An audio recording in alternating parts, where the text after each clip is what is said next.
Hello everyone, a very pleasant day to you. PDP clears Jonathan orders to contest 2027 presidential ticket. Senegal revokes Nigerian billionaire Ato Eze's oil license. Rivers APC chairman flags off e-registration exercise. Abia government to begin construction of civil service housing estate in Umuahia. Terrorists free final batch of kidnapped Kogi Christians after ransom payment. On the foreign scene, tourist helicopter goes missing near volcano in Japan. A very good day to you and welcome to First News Port Harcourt. I am Becky Osoro. Now the news in details.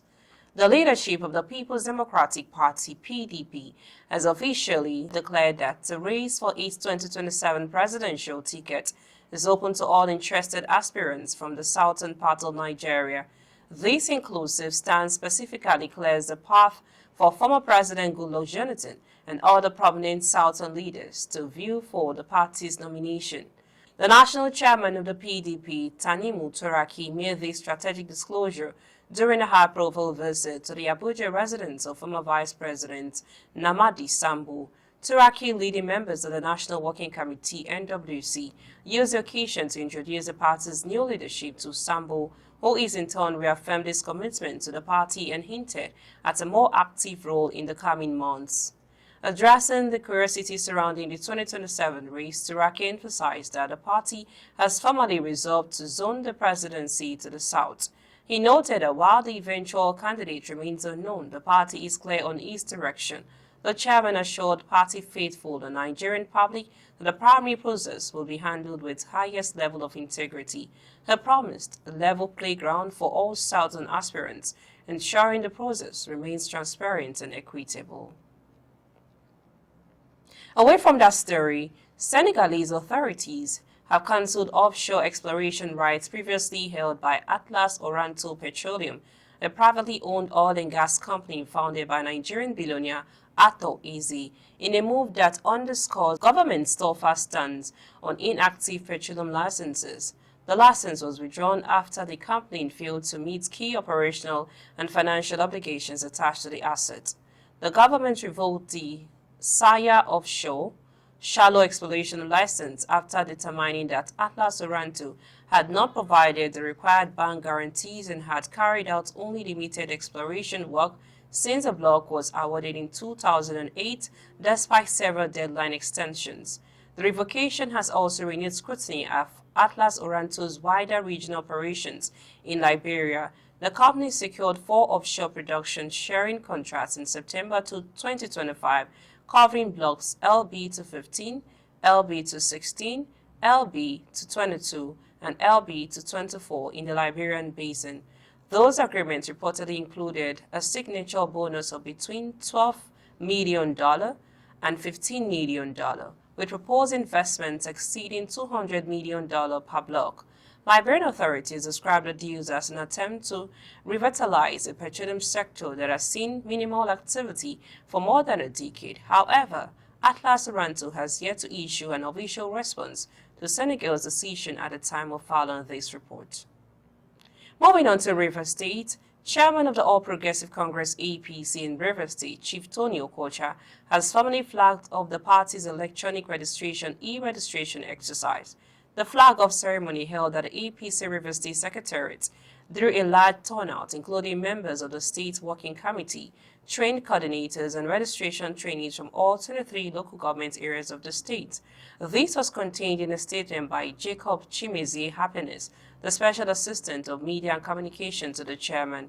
Speaking at the event, Okocha highlighted the importance of leveraging technology for party administration. He stated that the e-registration process would guarantee accuracy, inclusiveness, and credibility in the APC membership register across Rivers State. Moving on to Abia State, the Abia State Governor Alex Soti has announced plans to begin construction of a civil service commission/pocket layout estate in Umuahia, aimed at delivering quality and affordable housing for residents. The Commissioner for Information, OK Kanu, disclosed this on Monday while briefing journalists on the outcome of the State Executive Council meeting. Mr. Kanu said that the state government had approved the project and mandated the Ministry of Housing to commence work at the site. in line with the governor's vision to provide for the welfare of Abia citizens. In terms of housing, the Ministry of Housing will soon begin the construction of a civil service commission pocket layout estate here in Umuahia. These projects will provide quality and affordable housing for Abia residents. Also, the state government has granted approval for the ministry to dot every I and cross every T as it commences construction work at the site, he added. He added that the ministry was also in advanced discussions with private developers under a public-private partnership (PPP) arrangement for proposed housing estates at Mbisi and Mbarakuma, Umuahia. The commissioner said that the state government has intensified its urban renewal and modification program aimed at giving Umuahia the outlook of befitting state capital. Moving on, terrorists have released the final batch of 6 abductees taken from Ayetoro Kiri community in Bonuland, Kogi State, following weeks of intense negotiation and ransom payments. The Ayetoro Kiri Bono Development Association confirmed the development in a statement on Wednesday, describing the release as the end of a long, traumatic ordeal for the victims, their families, and the entire community. The abductees were a member of the 1st ECWA Ayetoro Kiri, kidnapped during an attack on the community on December 14, 2025. According to the AKBDA, the release of the 6 individuals marks the conclusion of a phased process that began earlier this year after prolonged engagements with the abductors. The association noted that the first batch of 7 abductees was released on January 1, 2026 following initial negotiation and payments. Despite the emotional toll and mounting financial burden on families and the community, talks continued, leading to the release of 3 more victims on January 12, 2026, and 14 others the following day. The remaining 6 were freed in the most recent development. The group also called for lasting peace and improved security in Ayetoro, Kiri, and the wider Bunu land, urging relevant authorities to take decisive action to prevent a recurrence of such attacks. We now move on to the foreign scene. A sad-scene helicopter carrying 3 people has gone missing near Mount Aso, one of Japan's most active volcanoes. The aircraft took off from a zoo in Aso City at 10:52 local time on Tuesday for a 10-minute tour but never returned, local reports say, quoting police.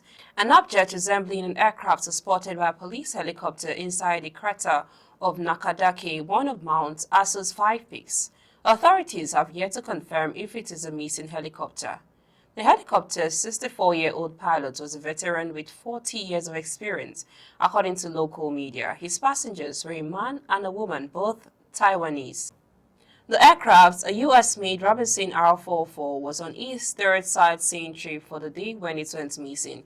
There was no issue with its 2 earlier journeys, according to the helicopter's operator, Takumi Enterprise. We now bring you highlights of the stories in the bulletin so far.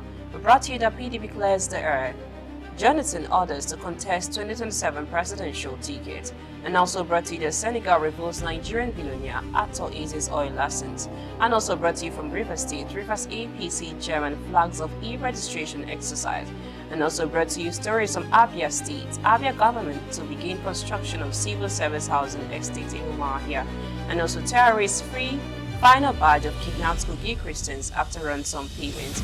We brought to you in the foreign scene that tourist helicopter goes missing near volcano in Japan. That's all on the news this hour. I am Becky Usoro from I and the entire team in Port Harcourt, Nigeria. Many thanks for watching. Bye for now.